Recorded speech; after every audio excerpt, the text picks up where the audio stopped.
Yuri, importante esse assunto a gente discutir, a gente vai se aprofundar nele. Jussara, eu peço que você fique conosco, porque a Jussara está acompanhando esse assunto muito de perto e viabilizou, então, marcou a entrevista com o relator desse projeto na Câmara dos Deputados, esse projeto que acabou de ser aprovado. Então, vou chamar aqui, ele já está em tela conosco, deputado? Vamos lá, já está aqui em tela conosco, nos estúdios aqui de Brasília. Ferreirinha, obrigada pela sua presença aqui no CNN 360. A minha primeira pergunta é a seguinte: olha, esse projeto nessa linha já dormitava lá na Câmara dos Deputados. O que a sua relatoria mudou esse projeto para atualizar? Porque já era antigo esse projeto. O que vocês fizeram, como vocês atuaram para atualizar esse projeto e dar pinceladas aí da maneira como ele foi aprovado? Boa tarde para o senhor.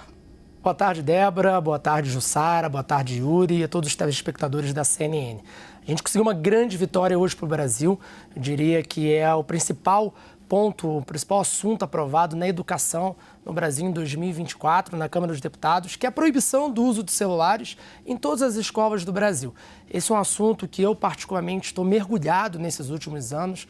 Na cidade do Rio de Janeiro, nós tomamos a decisão pioneira de proibir o uso de celulares nas escolas aqui no nosso país, através de um decreto do prefeito Eduardo Paes, e tem dado muito certo. Por sinal, aqui nós compartilhamos na CNN, alguns meses atrás, através de uma exclusiva com a Débora, sobre os resultados de desempenho acadêmico que têm sido extremamente satisfatórios nesse período de pós-proibição. A gente chega a ter alunos aprendendo 53% a mais em matemática, depois que a gente teve essa proibição efetiva. Mais foco, mais concentração e, como a proibição também vale para o recreio, para os intervalos, mais convivência social. Porque a escola é um local de aprendizagem, mas também é um local de convivência, do aluno brincar, correr, interagir, aprender a ganhar, aprender a perder, ser criança e não ficar isolado na sua própria tela. E a gente lutou muito para que pudesse ter essa relatoria ao longo desse ano. Eu passo boa parte do meu tempo como secretário de Educação na cidade do Rio, com o prefeito Eduardo Paes, mas também como deputado federal. Esse ano eu reassumi, eu contei 11 vezes aqui na Câmara dos Deputados para poder avançar com essa discussão. E a partir do momento que fui designado relator na Comissão de Constituição e Justiça, esse é um projeto que ele é terminativo na CCJ, que é a principal comissão da casa, então daqui parte para o Senado, a gente conseguiu construir um relatório que tinha algumas mudanças principais. Eu queria destacar uma delas aqui, que foi a diferença entre a proibição do porte do celular e a proibição do uso.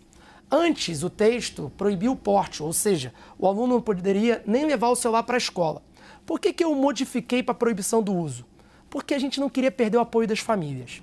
Muitas crianças vão para as escolas sozinhas e chegam e precisam avisar para os seus pais, para suas mães que chegaram.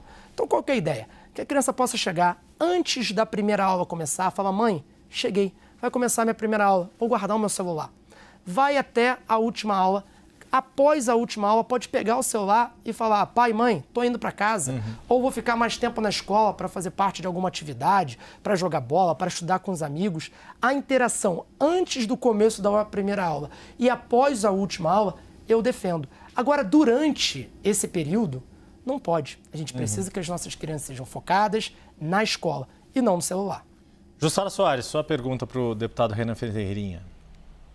Deputado, a gente viu ainda que, primeiro, obrigada pela entrevista, e a gente viu que teve ainda 14 votos contrários à aprovação desse projeto que limita o uso do celular nas escolas. Quais foram as questões, né? Qual foi o trabalho ali de articulação, de convencimento, para que as questões ideológicas nesse tema específico tenham sido deixadas de lado? Porque a gente teve o apoio tanto da direita quanto da esquerda. Como que isso se tornou um projeto nesses tempos atuais tão raro ali de consenso na Câmara? Jussara, acho que um dos pontos mais bacanas dessa jornada de aprovação desse projeto é o que você falou. A gente conseguiu um consenso suprapartidário. Esse não é um projeto que teve um partido específico com protagonismo. É óbvio que eu, enquanto membro do PSD, a gente trabalhou muito para isso, o presidente do meu partido, Kassab, o nosso líder, Antônio Brito, ajudaram para a gente poder se ter essa relatoria, mas a gente conseguiu ali passar um protagonismo de toda a casa, de toda a Câmara dos Deputados, desde o presidente da casa até presidente das diferentes comissões que foram fundamentais para que a gente pudesse ter essa aprovação e que não fosse uma pauta de direita ou uma pauta de esquerda ou uma pauta de centro. Essa é uma urgência nacional. E isso ficou muito entendido, ao ponto da gente ter o apoio de todos os partidos. Todos os partidos nos apoiaram na sua maioria, desde o partido mais à esquerda até o partido mais à direita. Agora nós estamos falando de uma casa que tem 513 membros, ou seja, é uma casa muito diversa. A Câmara dos Deputados, ela representa o Brasil, ela busca representar as diferentes posições, as divergências. Então é natural que a gente possa ter algumas divergências pontuais. No caso, um grupo de deputados ali hoje manifestou mais algumas situações voltadas à liberdade de expressão, se isso estaria sendo alguma coisa contraditória, mas a gente defendeu de que o que a gente está fazendo aqui, na verdade, é um consenso nacional. A gente acabou de ver diversas pesquisas onde mais de 80% dos pais e mães são a favor da proibição do uso de celulares em escolas. Você tem pais aí de direita, tem pais de esquerda, você tem pais que não gostam de política, você tem a sociedade brasileira compreendendo. Todo mundo que tem um filho pequeno ou interage com criança sabe o desespero que é essa epidemia de distrações, onde a criança não consegue se desgrudar de um celular porque tem crise de ansiedade, porque tem até uma crise de depressão. Isso não pode ser considerado normal. A gente tem um grande problema que precisa ser enfrentado. Da mesma forma que a França, que a Bélgica, que a Austrália, que a África do Sul, que estados americanos como Flórida e Utah estão enfrentando. Então, bacana que o Brasil não está ficando para trás. No Rio de Janeiro, a gente conseguiu lançar essa ideia que agora está sendo nacionalizada com essa medida.